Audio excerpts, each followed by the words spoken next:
دیکھنے، سننے اور چاہنے والوں کو محبت بھرا سلام۔ ناظرین، بینکاک فرشتوں کی بستی کی قسط نمبر 4 پیش خدمت ہے۔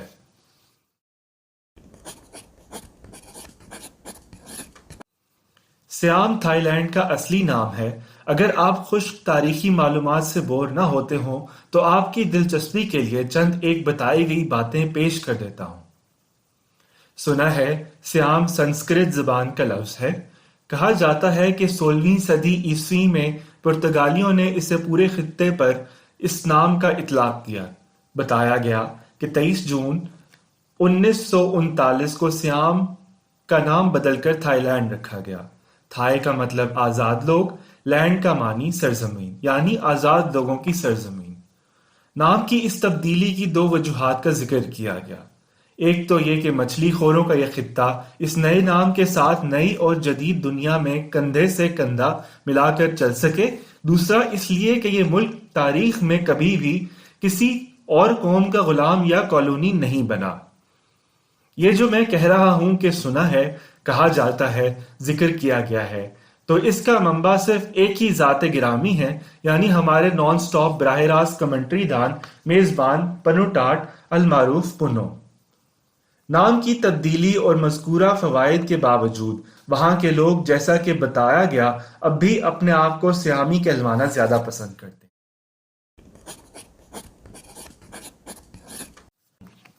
نرامت کا مطلب تصوراتی اور خیالی ہے۔ سیام نرامت شو ایک ثقافتی ڈرامائی شو ہے جسے جدید ترین سمعی، بصری، تکنیکی اور فنی مہارتوں کی آمیزش سے پیش کیا جاتا ہے۔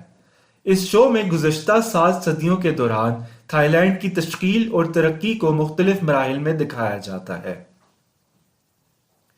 سیام نرامت شو کے لیے ہوٹل سے نکلے تو وہاں تک جانے میں 1.5 گھنٹہ لگ گیا۔ اگرچہ فاصلہ زیادہ نہ تھا، مگر رش کی وجہ سے ٹریفک چونٹی کی رفتار سے چل رہی تھی۔ وہاں مجھے اپنے ہاں کا ایک پرانا مگر مشہور لطیفہ خوب یاد آیا کہ ایک شخص مری روڈ راولپنڈی پر پیدل چل رہا تھا۔ تھوڑی دیر بعد اسے اپنے دوست کی آواز آئی جو گاڑی میں تھا اور اسے کہہ رہا تھا کہ میرے ساتھ گاڑی میں بیٹھ جاؤ، مگر پیدل چلنے والے نے معذرت کی اور کہا، یار مجھے ذرا جلدی پہنچنا ہے۔ سیام نرامت شو ایک بڑے کمپلیکس میں واقع وسیع ہال میں پیش کیا جاتا ہے جس میں تقریباً 3000 لوگوں کے بیٹھنے کی جگہ ہے۔ تجسس سے بھرپور ہم ٹکٹ کٹا کر، لائن بنا کر جب ہال میں داخل ہونے کے لیے اٹک اٹک کر خرامہ چل رہے تھے تو ہمیں بتایا گیا کہ اندر کیمرہ لے جانا اور تصویریں بنانا سختی سے منع ہے۔ خیر جگاڑیات میں دھکے کھاتے پرائمری پاس کر لینے کی بدولت کیمرہ تو اندر لے جانے میں ہم کامیاب ہو ہی گئے اور شو شروع ہونے سے پہلے ایک آدھ تصویر بنا ہی ڈالی۔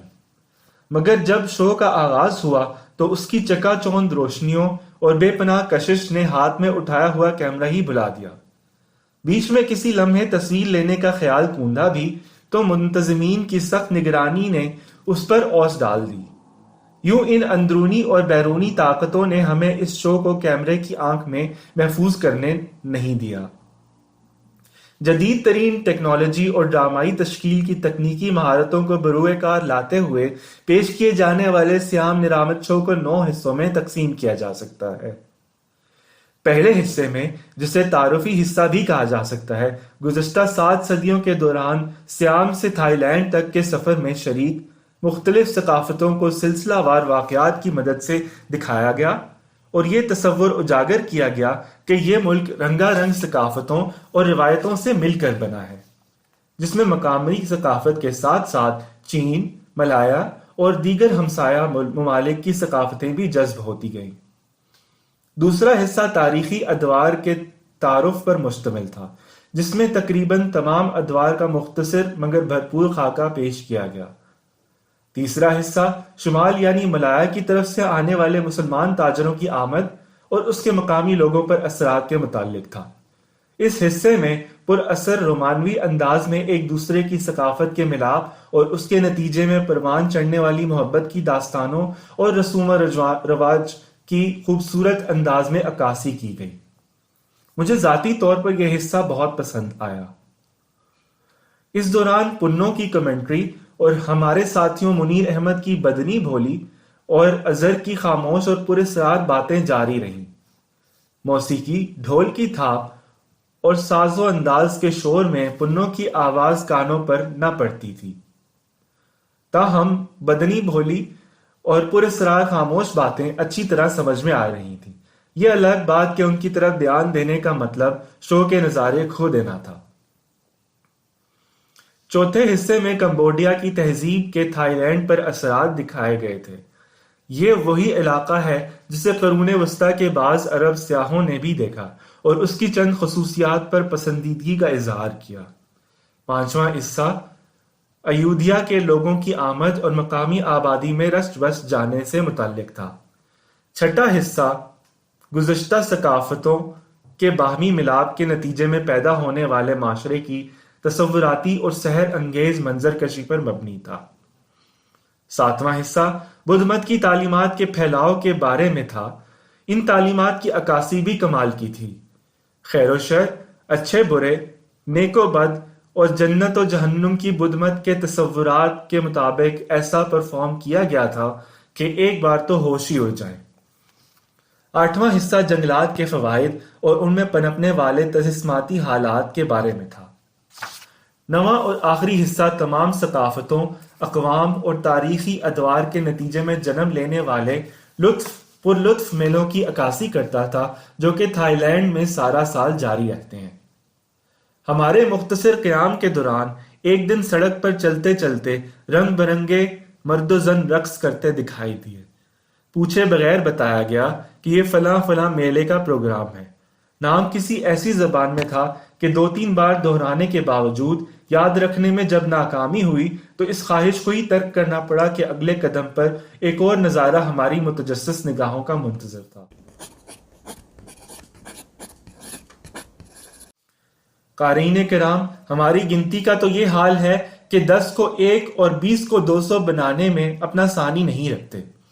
اس لیے سیام نرامت شو کے متعلق خود کچھ گننے کی کوشش نہیں کی بلکہ بتائے گئے ایک ہونہار شاگرد کی طرح لکھ لیا۔ اب اسی پر بھروسہ ہے۔ بتایا گیا کہ اس شو میں کل 15 پرفارمنس ہوتی ہیں جن میں 500 کے قریب کاسٹیوم استعمال کیے جاتے ہیں۔ یہ سن کر ہم ان اعداد و شمار کو انگلیوں کی مدد سے گن کر سمجھنے کی کوشش کرتے کرتے بے بسی کا شکار ہو گئے۔